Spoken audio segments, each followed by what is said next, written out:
नमस्कार, स्वागत है आपका न्यूज बाय स्कोप में। आपके साथ मैं हूं नवीन गुप्ता। बात करेंगे बिहार की, तो बिहार में बाढ़ से हाहाकार मचा हुआ है। राज्य के 16 जिले बाढ़ से पूरी तरीके से प्रभावित हैं।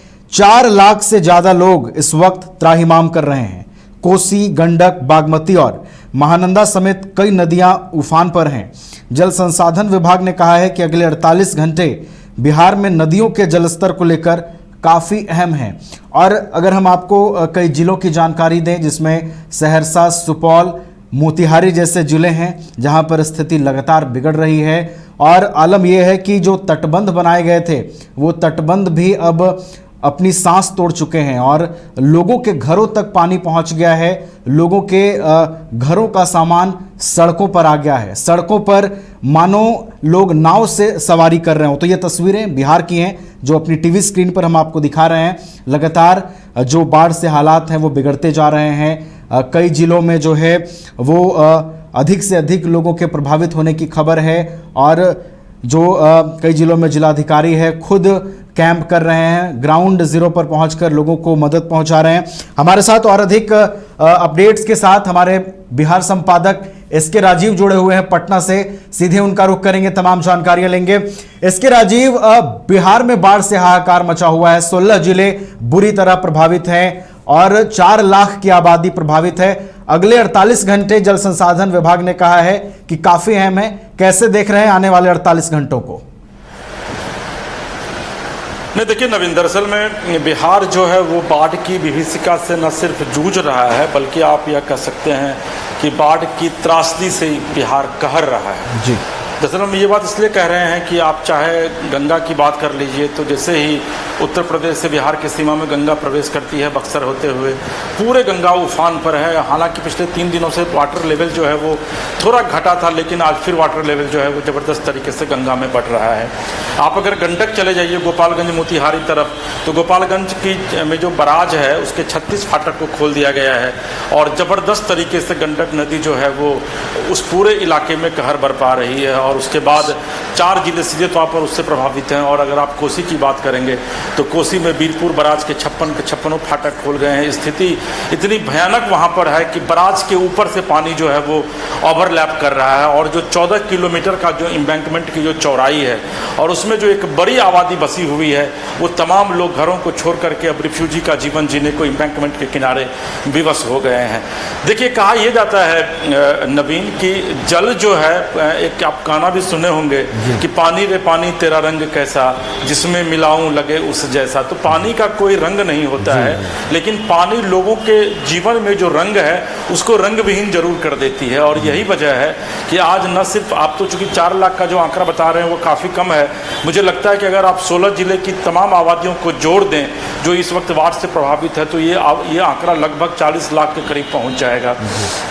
चूँकि मैं कोसी में मैंने काफ़ी काम किया, मैं उस इलाके का रहने वाला भी हूँ जहाँ से कोसी नदी निकलती है। नवट्टा में एम्बैंकमेंट है कोसी का। मैं वहाँ पर मैं जाकर के कई बार खबर भी किया हूँ जब मैं किसी दूसरे चरण में हुआ करता था। मैं नदी के भीतर भी मैं गया हूँ, 14 किलोमीटर में जाकर के भी मैंने कई बार कवर किया है। तो ये बाढ़ का जो मौसम होता है जो 3 महीने का, ये 3 महीने निर्वासित जीवन जीने को लोग विवश हो जाते हैं कोसी इलाके के लोग। और समस्या ये है कि वो लोग घर इसलिए नहीं छोड़ सकते हैं क्योंकि वो लोग पूरी तरीके से नदी के भीतर एस्टैब्लिश्ड हैं। उनके पास ज़मीन नहीं है एम्बैंकमेंट के बाहर जहां वो रह सकें। और नदी के भीतर उनकी अगर ज़मीन है तो किसी के पास 25 एकड़ ज़मीन है, किसी के पास 50 एकड़ ज़मीन है। क्योंकि नदी जो बह रही है, ये सिर्फ बिहार नहीं बल्कि पूरी दुनिया में जो नदी बहती है वो कोई सरकारी ज़मीन में नहीं बहती है, वो लोगों की, हमारी आपकी ज़मीन है। और लोग अपने ज़मीन को इसलिए नहीं छोड़ते हैं क्योंकि उसमें फसलें लगी रहती हैं। अगर वो छोड़ कर निकल जाएंगे तो फसलों को लूट लिया जाएगा।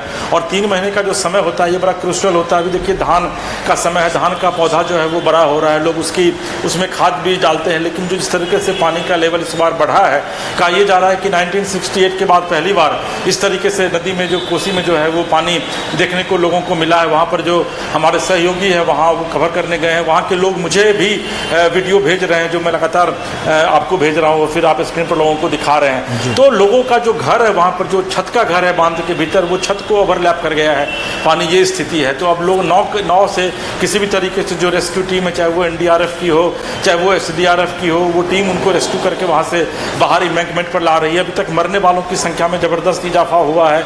120 लोगों से ज़्यादा लोगों की मौतें जो हैं वो इस मतलब जल प्रलय की वजह से हो गया है। लेकिन जल है जो प्रलय मचाने को आतुर है, और सरकार है जो यह कह रही है कि भाई पूरा सिस्टम वहाँ काम कर रहा है, जबकि हमारे सहयोगी जब वहाँ गए हुए थे तो कहीं भी कोई भी सरकार का सिस्टम नज़र नहीं आया। हाँ, एम्बैंकमेंट जहाँ जहाँ पर कटाव था वहाँ पर बोरे में बालू भर के निश्चित तौर पर उसको चुस्त दुरुस्त करने की कोशिश की जा रही थी।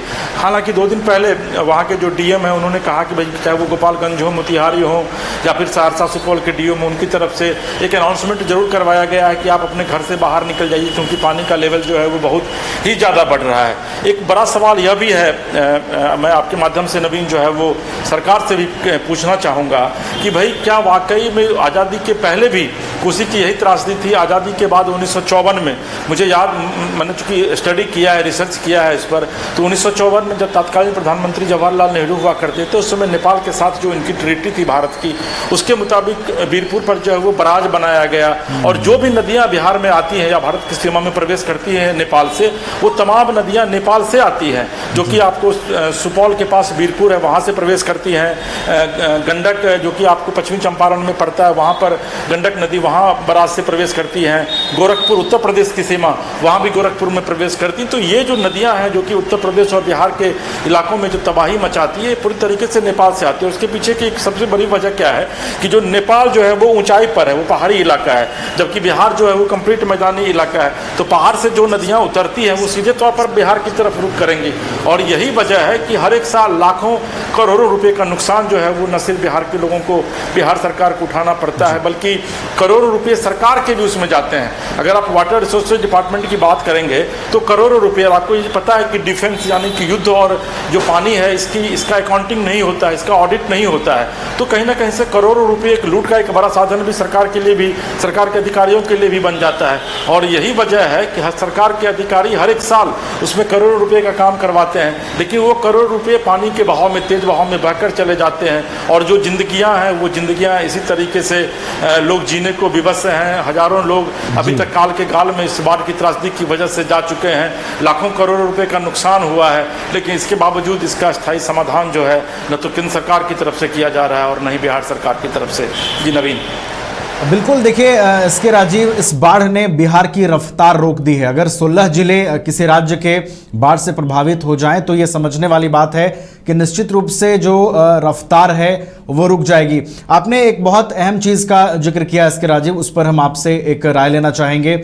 आपने ये कहा कि सरकार लगातार ये कह रही है कि हमारा सिस्टम काम कर रहा है। विजय चौधरी जो जल संसाधन मंत्री हैं वो भी लगातार ये दावा कर रहे हैं कि तमाम तटबंधीय क्षेत्रों की 24 घंटे हम निगरानी कर रहे हैं, लोगों को सुरक्षित स्थानों पर शिफ्ट करने की कवायद चल रही है। लेकिन इसी बीच देखिए इसके राजीव, एक और विभीषिका का जब हम जिक्र कर रहे हैं तो एक और विभीषिका है कि ऐसे हालात में पलायन भी काफ़ी बढ़ता चला जाता है, पलायन का स्तर भी ऊपर आ जाता है और लोग मजबूरन दूसरे राज्य में शिफ्ट होते हैं, अपने जगह को छोड़कर उन्हें बाहर जाना पड़ता है। तो ये जो स्थिति आप एक बार फिर से बनती हुई देख रहे हैं, बाढ़ ने तो लाचार किया ही है, लेकिन कहीं ना कहीं लोगों को सिस्टम ने भी लाचार किया है। नहीं, देखिए नवीन, सिस्टम तो आप जिस सिस्टम की बात कर रहे हैं वो सिस्टम लोकतांत्रिक सिस्टम नहीं है, ये सिस्टम ब्यूरोक्रेटिक सिस्टम है। क्योंकि सरकार जिसको हम लोग चुन करके भेजते हैं और सत्ता के सर्वोच्च पद पर, चाहे वो मुख्यमंत्री हो या प्रधानमंत्री हो, किसी भी प्रदेश में मुख्यमंत्री से बड़ा कोई होता नहीं है, और राष्ट्रीय स्तर पर प्रधानमंत्री राष्ट्राध्यक्ष होते हैं, उनसे बड़ा कोई होता नहीं है।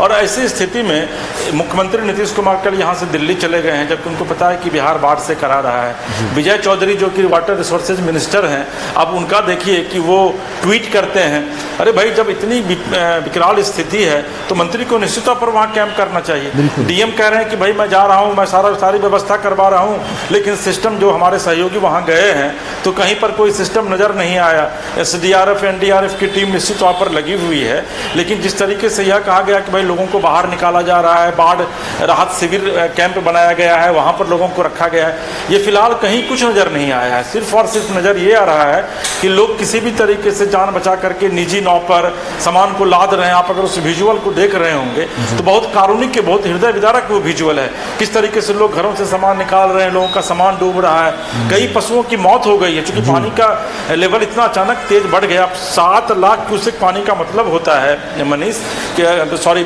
नवीन, की वो 100 मीटर की ऊंचाई को वो नाप सकता है। तो आप अंदाजा लगाइए कि अगर 100 मीटर का पानी अगर किसी भी इलाके में प्रवेश करेगा तो उस इलाके में सिर्फ और सिर्फ तबाही का मंजर आपको देखने को मिलेगा। तो सिस्टम तो पूरे तरीके से पैरालाइज है। कहने के लिए हम एक लोकतांत्रिक व्यवस्था में जी रहे हैं, हम एक डेमोक्रेटिक कंट्री में संविधान कहता है we the people of India, लेकिन इस इंडिया में पीपुल के लिए कुछ बचा ही नहीं है। आप अगर आंदोलन कीजिए तो आपको लाठियां खाने को मिलेगी। नौकरी के लिए युवा जो है वो आज सड़कों की खाक छान रहे हैं और सिस्टम जो है वो बैठ करके अपना ऐश कर रहा है, ऐश-मौज कर रहा है सिस्टम। तो ये बाढ़ तो एक लूट का बड़ा जरिया है किसी भी सरकार के लिए, चाहे वो बिहार सरकार हो या फिर कोई भी सरकार हो, क्योंकि बाढ़ के में तो लाखों करोड़ रुपए बहा दिए जाते हैं पानी में, उसका कोई हिसाब होता नहीं है। और उसमें अभियंता तो आप देखे होंगे कि बिहार में बड़ी संख्या में अभियंता जो है वो उनके घर ईडी जो है उन्होंने जाकर के नोक किया। अभी देख लीजिए कुछ दिन पहले बिजली विभाग के प्रिंसिपल सेक्रेटरी या सीनियर IAS संजीव हंस, उनके यहाँ ईडी का रेड पड़ा है और अरबों की संपत्ति का पता चला है। तो ये पूरा खोखला, ये पूरे जो ये पूरी ब्यूरोक्रेसी है वो दीमक की तरह लोकतंत्र को चाट रहा है, घुन की तरह। और जो नेता हैं जो अधिक जो ऊपर बैठे हुए हैं उन पर कार्रवाई नहीं करते हैं, वो कार्रवाई नहीं करते हैं क्योंकि उनको भी कमीशन मोटा बैठा हुए मिलता है। और बेचारी जनता है जो बाढ़ की पानी में जो है वो करा रही है, जान गंवा रही है। और सिस्टम है जो कान में ये जो अभी हम लोग ब्लूटूथ लगा लिए हैं तो ये बाहर की आवाज़ इसमें सुनाई नहीं पड़ती है, जो आप बोलेंगे सिर्फ वही मुझे सुनाई पड़ेगा। तो इसी तरीके से ये लोग एक ब्लूटूथ जो है शुरू से ही जनरेट किए हुए हैं, जो लगाए हुए हैं कान के भीतर, तो इनको कोई आवाज़ जनता की सुनाई नहीं पड़ती है। और ये बाढ़ की त्रासदी जो है वो एक रूटीन प्रक्रिया हो गई है बिहार के लिए, जो हर एक साल आती है, हर एक 3 महीने एक आपदा बन के कहर बरपाती है। और उसके बाद फिर जब पानी का फ्लो घट जाता है तो फिर लोग अपने घरों में जो है वो लौटने को मजबूर होते हैं। जी चलिए, तो भीषण त्रासदी बिहार में आई है और बेजुबानों से लेकर जो जबान वाले हैं वो भी इस बाढ़ की भीषण त्रासदी की चपेट में है। इसके राजीव, जाते जाते एक और चीज समझना चाहेंगे, चूंकि आप पटना में हैं और देखिए पटना में गंगा के जलस्तर से भी बहुत चीज़ें तय होती हैं कि बिहार के कितने जिले प्रभावित होंगे, कितने जिलों को राहत मिलेगी। फिलहाल गंगा की स्थिति कैसी है इसके राजीव, और मौजूदा वहां पर जलस्तर कितना है? देखिए नवीन, मैं अभी आपको गंगा के किनारे ही नजर आता, लेकिन चूंकि पटना में इतनी तेज बारिश हो रही है कि मैं गंगा जा नहीं पाया वहाँ पर। अगर जाता भी तो मैं आपको गंगा का वो नज़ारा दिखा नहीं पाता। देखिए गंगा पूरे उफान पर है और गंगा के विषय में भी कहा जा रहा है कि लंबे समय बाद जो है वो गंगा उफान पर है। तो गंगा जब बिहार की सीमा में प्रवेश करती है तो बक्सर और आरा छपरा के साथ साथ बिहार के पटना, और पटना के बाद फिर मुंगेर का इलाका है, लखीसराय का कुछ इलाका है, बेगूसराय का कुछ इलाका है। इसके बाद भागलपुर पहुंचती है और फिर भागलपुर के बाद वो कटिहार के मनिहारी के पास वो जाकर के झारखंड में वो गंगा जो है वो नदियों के साथ मिलते हुए फिर जाके बंगाल में वो बंगाल की खाड़ी में गिर जाती है। तो गंगा भी अपने साथ तबाही लाती है। हालांकि गंगा के विषय में कहा जाता है कि गंगा जीवनदायिनी है, लेकिन बाढ़ के समय में गंगा भी जीवनदायी नहीं होती है, बल्कि गंगा भी जीवन लेने वाली होती है। और अगर आप भागलपुर की बात करेंगे तो भागलपुर में गजब तरीके से वहाँ भी गंगा ने त्राहिमाम मचा रखा है। वहाँ पर कई पुल ध्वस्त हो गए हैं। अभी तेजस्वी ने आज से 4 दिन पहले एक पुल का विजुअल भी जारी किया था दुबई से बैठ करके कि देखिए किस तरीके से पुल के ऊपर लोग चढ़े हुए हैं और दोनों तरफ से पुल टूट गया और गंगा की धारा जो है वो बह रही है। तो गंगा भी तबाही मचा रही है। और आपको मैंने बताया कि बिहार में कई नदियां हैं, चाहे वो गंगा हो, चाहे वो गंडक हो, चाहे वो कोसी हो, चाहे वो बागमती हो, चाहे वो बूढ़ी गंडक हो। ये तमाम नदियां हैं जो गंगा बिहार में है और ये तमाम नदियां जो हैं वो न सिर्फ तबाही मचाती है बल्कि अपने साथ बर्बादी का वो मंजर लाती है जिसको आने वाले लंबे समय तक लोग नहीं भूलते हैं। और इस बार कम से कम कोसी के इलाके में यह जरूर देखने को मिल रहा है, क्योंकि 1968 के बाद यानी कि लगभग 50-60 साल बाद पहली बार ऐसा देखने को मिला है जब कोसी अपने इस रूप में है कि 6-7 लाख क्यूसेक पानी जो है वो छोड़ा गया है। और मुझे लगता है कि अभी अगले 15-20 दिनों तक जब तक पानी का लेवल नहीं घटेगा तब तक लोग अपने घरों में नहीं जा पाएंगे। और सबसे महत्वपूर्ण बात है कि देखिए कि आज से 2 दिन बाद दुर्गा पूजा की भी शुरुआत हो रही है। तो निश्चित तौर पर इन लोगों के लिए जो कि दुर्गा पूजा भी इंजॉय करते हैं, क्योंकि देखिए पूजा वूजा भी जो होता है नवीन जी, वो बेसिकली गरीब लोगों के लिए वो लोग काफ़ी इंजॉय करते हैं। हमारे आपके पास समय का अभाव है कि हम लोग बहुत ज़्यादा नहीं जा सकते हैं, तो उन इलाकों में अब मुझे लगता है कि माँ की प्रतिमा भी संभवतः तटबंध के भीतर में नहीं बैठ पाएगी और उस इलाके के लोग दुर्गा पूजा से भी मरहूम रहेंगे। जी नवीन, बिल्कुल भीषण ये इस बाढ़ की त्रासदी का असर बिहार के कई जिलों में देखने को मिल रहा है। आपने पटना की जानकारी दी। गंगा भी इस बार पूरे उफान और शवाब पर है, जिसका असर राज्य की अन्य नदियों पर भी देखने को मिला है। तमाम स्थिति पर नजर आप बनाए रखिएगा इसके राजीव, आपसे लगातार अपडेट लेते रहेंगे। फिलहाल बहुत बहुत आपका धन्यवाद हमारे साथ जुड़ने के लिए, तमाम जानकारियों के लिए।